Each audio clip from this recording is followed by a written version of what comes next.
Hello friends, आज हम लेकर आए हैं मिनी मेंटल एग्जामिनेशन जो कि सिज़ोफ्रेनिया पर लेकर आए हैं। मिनी मेंटल एग्जामिनेशन एक 11 नंबर्स का एक क्वेश्चंस का सेट होता है जिसका यूज़ हम पेशेंट जो मेंटल इल जो पेशेंट होते हैं उनका हम कॉग्निटिव इम्पेयरमेंट चेक करने के लिए हम इसका यूज़ करते हैं। चलिए देखते हैं मिनी मेंटल एग्जामिनेशन किस तरीके से हम करेंगे।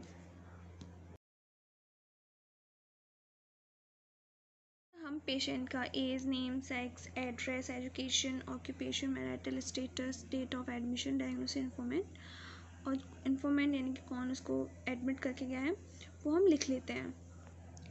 फिर उसके बाद आते हैं क्वेश्चंस में फर्स्ट क्वेश्चन जो होता है वो होता है ओरिएंटेशन से। ओरिएंटेशन इसके अंदर हम नर्स जो है इस तरीके से क्वेश्चन पूछेगी जैसे व्हाट इज़ ईयर, पेशेंट अपने आसपास की चीज़ों से ओरिएंटेड है या नहीं है, सीज़न, उसके अकॉर्डिंग अगर वो राइट आंसर दे रहा है तो उसके अकॉर्डिंग वो इधर मार्किंग करती चली जाएगी पेशेंट स्कोर में, और पॉइंट्स उसके इधर देती जाएगी कि टोटल में से कितने मार्क्स वो दे रही है। फिर ऐसे ही इसमें डेट के बारे में पूछेगी, डे, व्हाट इज़ मंथ। अगर आंसर क्वेश्चन जो नर्स कर रही है उसके आंसर्स अगर पेशेंट सही देता है तो फुल मार्क्स देगी। अगर कुछ कहता है जैसे कि हॉस्पिटल के बारे में उसने बोला कि आई डोंट नो, सिज़ोफ्रेनिया का जो पेशेंट है उसने बोला कि मुझे कुछ इसके बारे में नहीं पता कि मैं किस हॉस्पिटल में हूँ, तो उस पर उसने 0 मार्क दिया कि उसको इसके बारे में अवेयर नहीं है। फिर आता है नर्स वार्ड, पेशेंट किस वार्ड में है तो उसको पता है या नहीं पता है।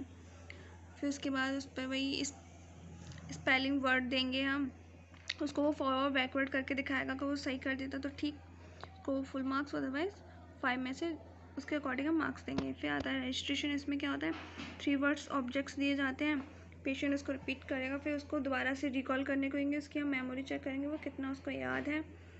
तो इस तरीके से अगर उसको वो सही रिकॉल कर रहा है तो उसको फुल मार्क्स देंगे, अदरवाइज उसको इसके अकॉर्डिंग कम करके, और उसको नो, इफ़, बट इनका यूज़ करता है या नहीं करता है, उनको रिपीट करता है कि नहीं करता है, तो उसके लैंग्वेज में हम ये नोटिस करेंगे, उसके अकॉर्डिंग उसको मार्क्स। फिर आता है इसी में लैंग्वेज में ही कि उसको कोई भी ऑब्जेक्ट होगा पेंसिल वगैरह उससे पूछेंगे कि आप इससे अवेयर हो या नहीं, तो उसका नेम लेता है तो ठीक। फिर उसके बाद यही सेम हम रिस्ट वॉच के साथ भी करेंगे।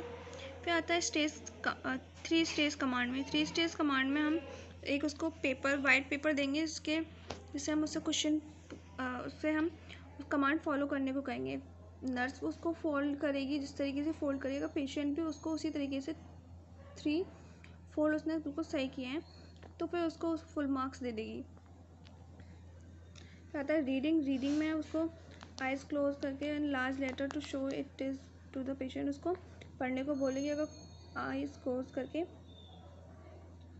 लिखेगी और उसको पढ़ने को बोलेगी, अगर वो सही पढ़ता है तो ठीक, अदरवाइज उसको हम 0 मार्क्स। फिर आता है राइटिंग में हम पेशेंट से कहेंगे वो कुछ भी एक सेंटेंस लिख के दिखाए, तो वो अगर सही लिख देता है तो हम उसको उस अकॉर्डिंग मार्क्स देंगे।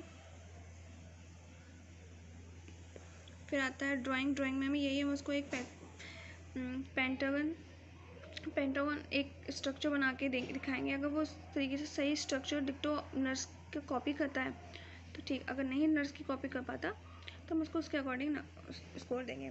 इसमें आता है पेशेंट स्कोर। जो कॉग्निटिव इम्पेयरमेंट है मेरे पेशेंट जो मैंने इसका लिया था पेशेंट का, उसका कॉग्निटिव इम्पेयरमेंट 25 निकला, टोटल स्कोर 30 रहता है।